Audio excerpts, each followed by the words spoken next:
साथियों नमस्कार, कैसे हैं आप सब लोग? मजामा केम छो कसा आहिस। साथियों, जो जजमेंट आज मैं डिस्कस करने वाला हूं वो आपको हिला के रख देगा। एक ऐसा बिंदु, एक ऐसा दावपेच जिसमें 2 साल के बच्चे की कस्टडी को पिता ने मां से छीन लिया। पिता ने क्या दावपेच रखे ये मैं डिस्कस करने वाला हूं, और उसके साथ साथ कोर्ट के क्या ऑब्जर्वेशन रहे इसे मैं डिस्कस करने वाला हूं। साथियों, यहां पर मैं एक बात कहना चाहूँगा कि जो इस पिता ने किया, अगर इस देश का हर पिता कर ले तो निश्चित तौर पर इस बैटल को वो जीतेगा ही जीतेगा। बट होता क्या है, जब लड़ने जाते हैं तब तो बैटरी होती है चार्ज, पर जब लड़ने पहुंच जाते हैं कैसे होगा जी, कब होगा जी, कब मिल जाएगा जी, कैसे मिल जाएगा जी, उसने काउंटर अटैक कर दिया तो क्या होगा जी, ये क्वेश्चन ना पूछो। प्रश्न वही पूछता है जो कमज़ोर है।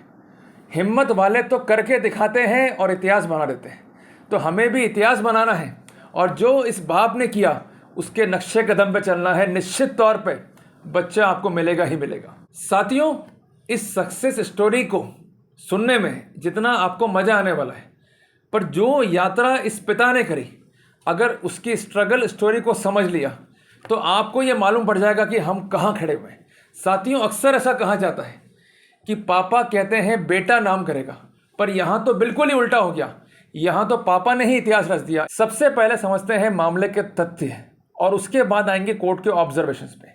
साथियों, इस मामले में एक अपील पेश की गई section 47 guardianship and wards act के अंदर। माँ का ये कहना है कि ट्रायल कोर्ट ने यद्यपि बच्चे की कस्टडी को पिता को सौंप दिया, पर कानून की पालना नहीं हुई, कानून की धज्जियां उड़ा दी गई।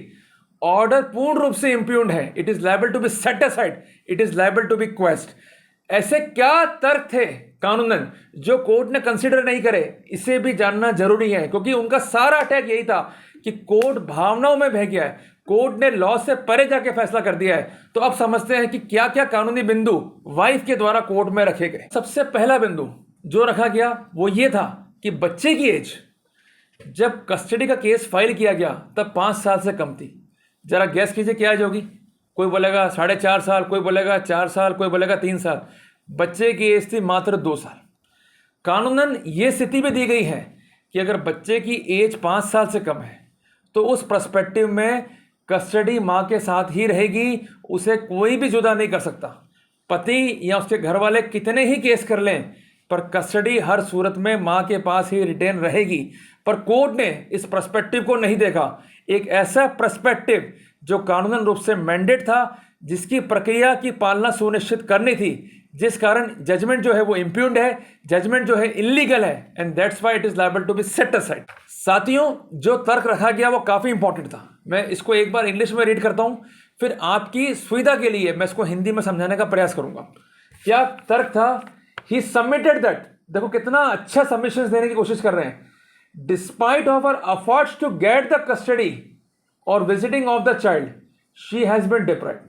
कितना आसान था कहना एक लड़की के लिए, एक माँ के लिए, कि उसने प्रयास किए और उसने भरपूर कोशिश करी कि उसे कस्टडी मिले, उसे विजिटिंग मिले, पर उसके अधिकार से उसे डिप्राइव किया गया, दूर रखा गया। And no custody has been given to हर।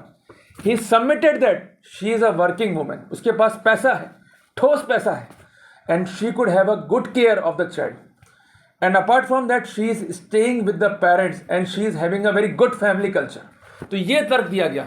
पर एक बात मैं कह दूं मोहतरमा को अपने पार्ट पे, कि अगर पैसों से प्यार होता तो मोगली सीरियल तो बनता ही नहीं। जहां एक इंसानी बच्चे को जानवरों से प्यार होगा और उन जानवरों ने भी उसका ध्यान रखा अपने बच्चे की तरह, तो पैसा सब कुछ नहीं होता है। पैसे से ऊपर होते हैं संस्कार, स्वाभिमान, ट्रस्ट और ऐसा विश्वास, ऐसी बॉन्डिंग जो कि क्रिएट करनी होती है। सिर्फ पैसा दिखाकर और जॉब दिखाकर आप कोई भी बॉन्डिंग जो है वो क्रिएट नहीं कर सकते। उनका ये भी कहना था कि मैं एक स्कूल में टीचर हूँ, मेरी एक अच्छी है और मेरे कंपैरिजन में मेरा पति कुछ नहीं कमाता है। वो कैसे बच्चे को पालेगा, कैसे वेलफेयर करेगा, कैसे अपब्रिंगिंग करेगा? क्योंकि आप सब जानते हैं कि चाइल्ड कस्टडी मैटर में upbringing and welfare is the important criteria. कैसे करेगा वो? तो ये इंपॉर्टेंट तर्क देते हुए उसने कस्टडी की मांग करी और ये कहा कि जजमेंट इम्प्यून्ड है, it is liable to be set aside. साथियों, जब लड़की के बयान कोर्ट में शुरू हुए तो लड़की ने अपना वही ड्रामा गाया कि मुझे परेशान किया, दहेज की मांग करी, घर से बाहर निकाल दिया, मैंने मिलने का प्रयास किया पर मुझे मिलने नहीं दिया गया, मेरे सारे प्रयासों को व्यर्थ कर दिया गया, जिस कारण मेरा केस जो है स्ट्रॉन्ग केस है। और उसने सारी बातों को अपने एफिडेविट में रखकर कोर्ट के सामने प्रार्थना करी कि मेरे एफिडेविट में लिखी बातों को मेरा पति खंडित नहीं कर पाया है, जिस कारण मेरी प्रार्थना को स्वीकार किया जाए। साथियों, यहां पर हस्बैंड का महत्वपूर्ण तर्क क्या था कि यद्यपि बच्चा 2 साल का था, पर जिस समय मां ने घर छोड़ा उसने 1 सेकंड के लिए भी ये नहीं कहा कि बच्चा मुझे चाहिए, इवन नोटिस नहीं दिया। जितने भी केसेस करे मुझे जेल पहुंचाने के लिए करे, पर उसने किसी भी पिटिशन में यह नहीं कहा कि मुझे बच्चा चाहिए या बच्चे की कस्टडी जो है मुझे हैंडओवर की जाए। सिर्फ और सिर्फ अपना ईगो सेटिस्फाई करने के लिए, सिर्फ और सिर्फ एक बॉन्डिंग खत्म करने के लिए उसने जानबूझकर कानूनी प्रक्रिया का जो है दुरुपयोग किया है। साथियों, यहां जो क्रॉस की गई हस्बैंड के द्वारा, उसने क्या तर्क दिया, मैं एक बार जो है इंग्लिश में पढ़ रहा हूं, then I will explain the same in Hindi for your kind connivance. उसका कहना यह था कि पत्नी ने अपनी जिरे में एडमिट किया है। क्या एडमिट किया है? When ever she has filed the proceeding for the protection of women from domestic violence had she even never aborted single word that she intend for the custody and for the visiting of the child. जब से बच्चे को छोड़ा तब से जो भी case file हुए, सिंगल वर्ड नहीं है, अपार्ट फ्रॉम दैट कोई कंडक्ट फाइल पे नहीं है कि मुझे बच्चा चाहिए या इससे मिलना है। Even there is no evidence कि बच्चे से मिलने के जो है प्रयास कराए जाए। केवल कह देने से पर्याप्त नहीं है, साबित भी करना होगा। पर वाइफ का ऐसा कोई कंडक्ट, ऐसी कोई एविडेंस जो है फाइल पे नहीं आ पाई कि जिससे वो ये स्पष्ट कर सके कि बच्चा उसे क्यों दिया जाए या वो किस प्रकार से कस्टडी को जो है वो डिजर्व करती है। तो यहाँ पर हस्बैंड का ये भी तर्क था कि बच्चा लंबे टाइम से मेरे पास में है, अगर इस स्टेज पे बच्चे को मुझसे लिया जाएगा तो जो बॉन्डिंग डेवलप हुई है, जो बेसिक वेलफेयर है, जो बेसिक अपब्रिंगिंग है, वो अफेक्ट तो होगी होगी। उसने भी ये कहा कि मेरे पास जो है एक परिवार है, मैं अर्न करता हूँ, बच्चे को मेंटेन कर सकता हूँ, इवन बच्चा अब माँ के साथ रहने में इंटेंटेड ही नहीं है। साथियों, उसके बाद आया कोर्ट का फैसला जो काफ़ी इंपॉर्टेंट है हमारे लिए। ये मैं आपके सामने जो है अर्ज करने जा रहा हूँ, उसको भी आप जो है नोट कीजिएगा। पैरा नंबर 9 और पैरा नंबर 10 काफ़ी इंपॉर्टेंट है। Having regards to the submission made by the learned advocates appearing for the parties, it emerges that the appellant has deserted the matrimonial house on 16th of March 2017, leaving her child at the matrimonial home. कहने का अभिप्राय क्या है कि जब माँ घर से गई तो बच्चा भी पिता के पास छोड़ के चली गई। Went to the parental home from where she has never returned, अपने पीहर चली गई और वहाँ से वो कभी भी जो है रिटर्न नहीं हुई। It was on a specific plea that her father was not well and therefore she has gone to visit him. Apart from that, it is mentioned that since the age of 2 years the child is with the husband and he is having the more bonding attachment with the father rather than the mother.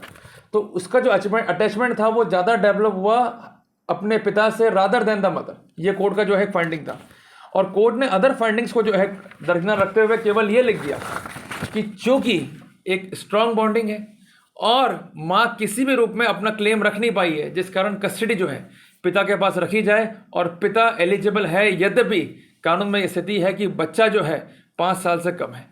तो साथियों, कुल मिला के ये story काफ़ी motivating है और जो भी लीगल फाइट लड़ी गई उसके जो पॉइंट्स हैं वो हमारे लिए काफ़ी मोटिवेटिंग है। क्योंकि जब भी कस्टडी केस आएगा तो वहाँ पर माँ बोलेगी मैंने बच्चे को अच्छा रखा हुआ है, मैंने उसका ध्यान रखा है, पर उसको फैक्टम प्रूव करना होगा। अगर फैक्टम प्रूव नहीं कर पाती है तो वहाँ पर क्लेम जो है वो डाइल्यूट हो जाएगा। तो जब भी आप कस्टडी केस लड़ रहे हैं तो होमवर्क जो है पूरा कर लें।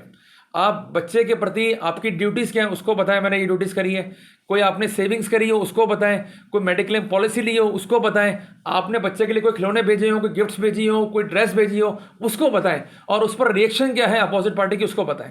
और इसके अलावा आप पैसे भेजें, ये लोग रिफ्यूज़ करते हैं, इसका मतलब ये लोग किसी भी रूप में आपकी बॉन्डिंग को, आपके समर्थन को, आपके सानिध्य को बच्चे के साथ चाहते ही नहीं है। जबकि सुप्रीम कोर्ट ने बार बार ये कहा है कि बच्चा तभी बढ़ेगा, बच्चे का वेलफेयर तभी होगा जब दोनों ही स्पाउस मतलब पिता और माता मिलकर जो है बच्चे पे वर्कआउट करें।